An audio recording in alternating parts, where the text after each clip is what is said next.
Hey guys, welcome to another gold farming video. Today we'll be looking at the dungeon Blackrock Depths. The dungeon is located in the giant mountain located in northern Burning Steppes. When inside, find the summoning stone and head to the bottom. On the way to the dungeon, if you find a rare spawn called the Behemoth, like I did, chances are you will find him as his spawn time is between 5 to 10 minutes. Kill him on your way to the dungeon as he drops a blue that disenchants to your first large brilliant shard of this farm. Before starting any farm, ensure that you have loot appraiser and TSM add-ons installed, as they will make your life easier to determine if a drop is rare or not instantly, and it will be very useful in this dungeon.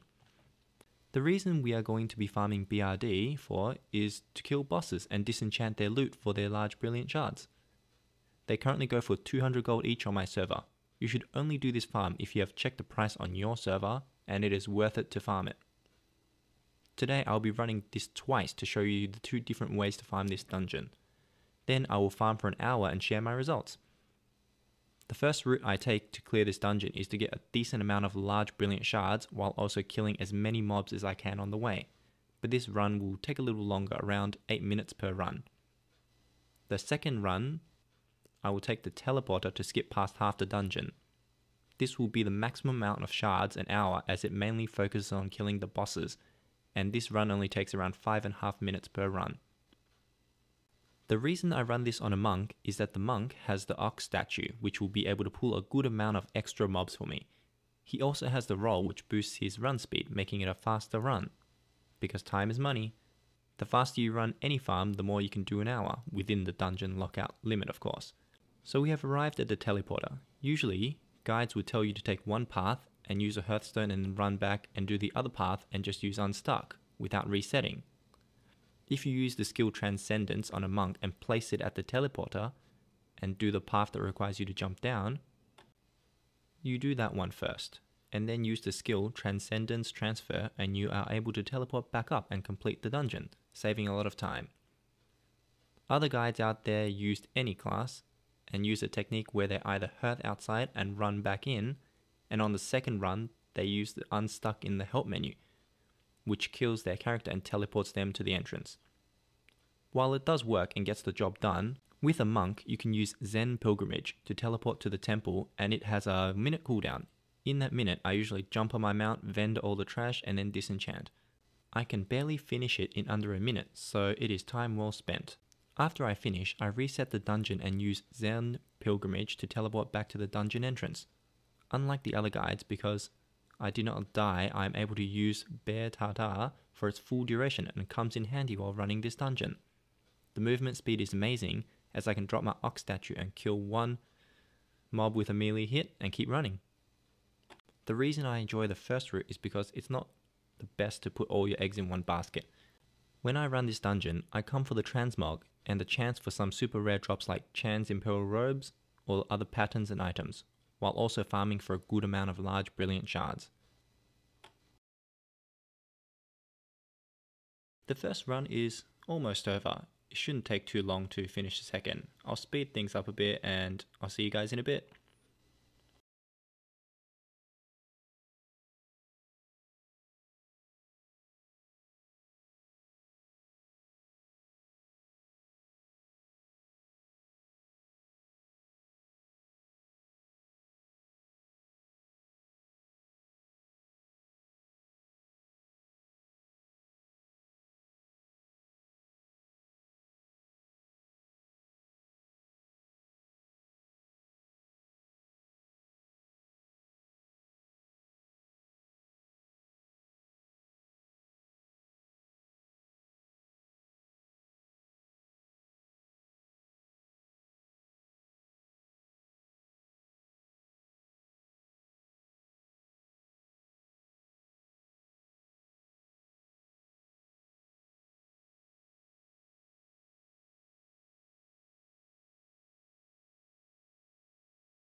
Alright guys, so I just finished running both of the routes.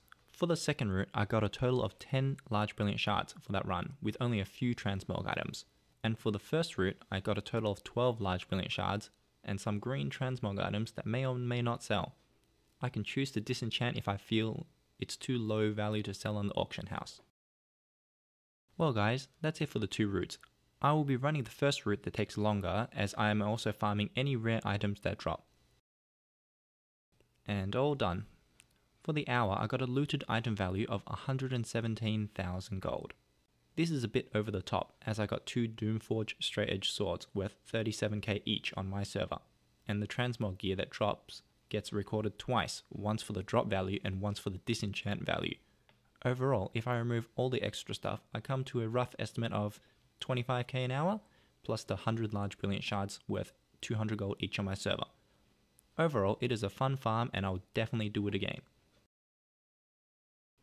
Alright guys, if you have any farms or dungeons or anything at all that you'd like to see, leave a comment below and I might do that for my next video. I'll be participating in loot appraiser challenges as well soon, and I will post a video on that too. Thanks again for watching the video. If you liked or found it useful, give it a thumbs up or leave a comment, and don't forget to subscribe if you would like to see more from my channel.